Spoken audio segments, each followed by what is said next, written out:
2013, I was providing $505.50 per hour for health care because I didn't have the Affordable Care Act to offload my employees into awful coverage. I had to provide, I had to compete, and I had to compete with a small business. I could buy insurance, but that was before the Obamacare. So again, Obamacare is the problem here. It's screwing things up for you. You need to open up your eyes on that.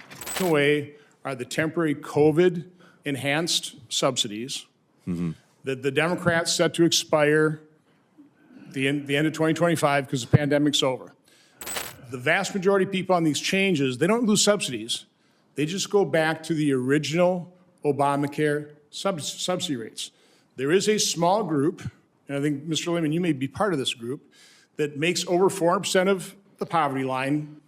They never got subsidies under the original Obamacare. That got subsidies with the enhanced. Those are the people whose premiums are doubling and tripling. Those people I want to help. So again, the purpose of this hearing is to define the problem, okay? So, Mr. Jacobs, Mr. Lehman, you both realize that the enhanced subsidies, that was something Democrats passed. It was supposed to be temporary for COVID, correct? And it was Democrats that set them to expire at the end of this year. Mr. Jacobs, do you realize that? Mr. Lehman, do you realize that? I see the reality in the website when I try to sign up for a new policy. We're facing huge increases. What's going away are the temporary COVID enhanced subsidies that the Democrats set to expire the end of 2025 because the pandemic's over. The vast majority of people on these changes, they don't lose subsidies. They just go back to the original Obamacare subsidy rates. There is a small group, and I think, Mr. Lehman, you may be part of this group, that makes over 4% of the poverty line.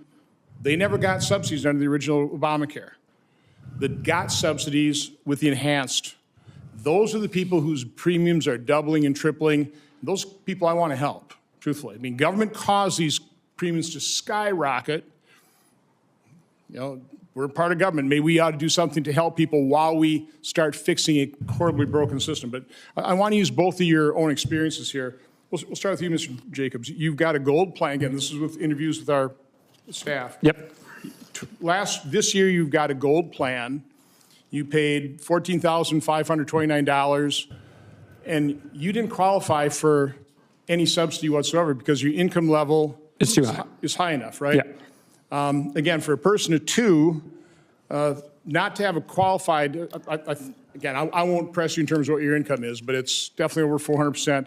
So next year, you're going to be paying $19,000. Okay?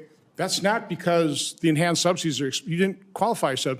That's because Obamacare is causing the rates of insurance to go from $14,500 to $19,000. So the very plan that you're saying is you need it. It's Obamacare's faulty design that is driving premiums, causing them to skyrocket. I'm not complaining about my lack of subsidies. I'm here because I think it's important that my team members still have those subsidies. So we can talk about that. I started a small business in 1979. I'm older than you, so I have the experience of actually wasn't perfect, but it worked a whole lot better than Obamacare. And the reason I ran in 2010 is I knew Obamacare would literally not work. It'd be destructive, and it has been. 1979, I started a small business. You know, we had a dozen employees. We had group coverage. I bought just about every kind of insurance. I changed insurance every year. I had the freedom to do that. We went from maybe $100 deductible to somebody came in and said, we'll sell you the same insurance, no deductibles, first dollar coverage. Then they raised our rates 40% the next year. We went to self-funded with specific and aggregate coverage with a third-party administrator. I bought it all.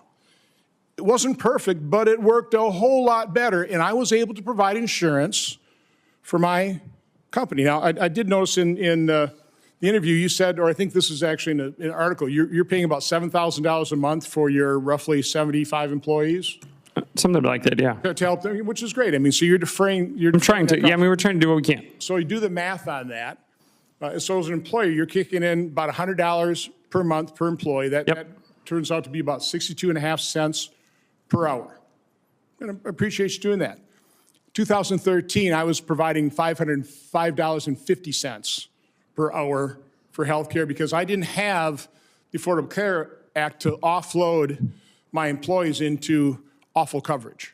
I had to provide, I had to compete, and I had to compete with a small business. I could buy insurance, but that was before the Obamacare. So again, Obamacare is the problem here. It's screwing things up for you. You need to open up your eyes on that.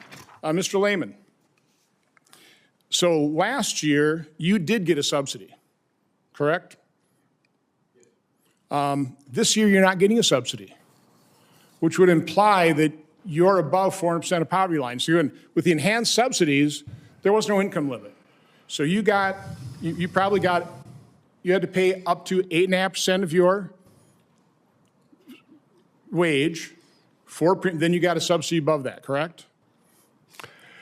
I'm not sure those exact figures, Senator. I'd have to dig through a little bit here. That's what the enhanced subsidies did. It capped off. It made people pay at least 8.5% of their income for premiums. Then you got subsidy after that.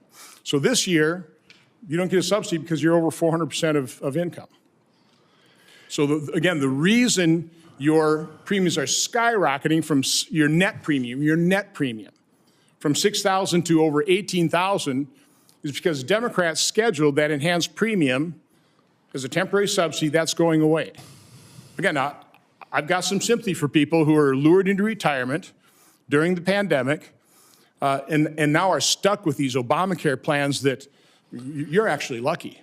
You know, we've got people in Wisconsin, people close to retirement, they don't qualify for Medicare. They're paying $36,000 a year in premium because of Obamacare. You know, when I was buying health care, you had an insurance policy as a $14,000 or $15,000 deductible. That's a catastrophic plan. Those things were dirt cheap. But, you know, people are paying $18,000, $20,000, $25,000. That's because of Obamacare. Why would you want to perpetuate that incredibly failed system other than, I guess, government's providing a lot of subsidies for people. Now, I know people love free federal money from the federal government, which we can't afford, by the way. Let me illustrate, if I could. Before Obamacare, of course, we have lots of ups and downs in the farm economy, right? And we monitor very closely where we have farm bankruptcies, and we try to find out what's causing them through our university's concern hotline, many sources trying to identify why did people go into bankruptcies. And for so many of those farmers before Obamacare, the reason they went into bankruptcy might not have been because of prices or regulation. Oh, those are serious issues. But they had a catastrophic illness. And it took everything they got just to try to get care in order to keep the farm going, and many times they couldn't, and they had to take bankruptcy because... Mr. Lehman, what I'm trying to convince you of, there was a far better solution to address that problem than Obamacare. I mean, Mr. Bragdon talked about it with pre-existing conditions. You know, Obamacare does not cover that perfectly. If you don't sign up during the period and you have a pre-existing condition and you start having expenses for that, you can't sign up until the next period. You know, in Maine, you got to sign up immediately, and they cover that stuff. In Wisconsin, again, I'll use the high-risk pool. We would get people, by the way, like yourself that has a pre-existing condition. We would hire them. You can't ask these questions. You hire them. You go put them on your insurance. They get lasered out. But because a high-risk pool, they would immediately qualify for the high-risk pool. We could structure the plan almost exactly like our own coverage, paid the same premiums. The high-risk pool was funded by everybody who had insurance. It worked beautifully until Obamacare came and blew it all up. And now we've got this awful system that's driven premiums on average 169% increase on the exchanges, state by state, 4.3 times rate of inflation. So again, I'm probably not going to convince you today, but I just want you to actually look at the numbers. And by the way, you know, the ranking member may have been right in terms of that one individual. His net premium might have doubled or tripled. That's because with the enhanced subsidies, probably only having to pay 2% of his income. And when he goes back to Obamacare's original subsidies, and they're not going away.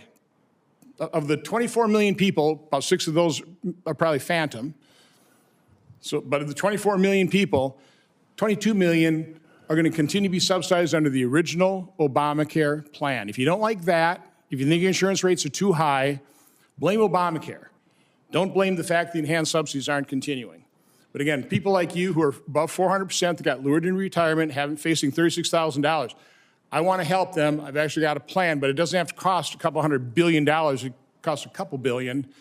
But we have to start fixing the system because this is unsustainable.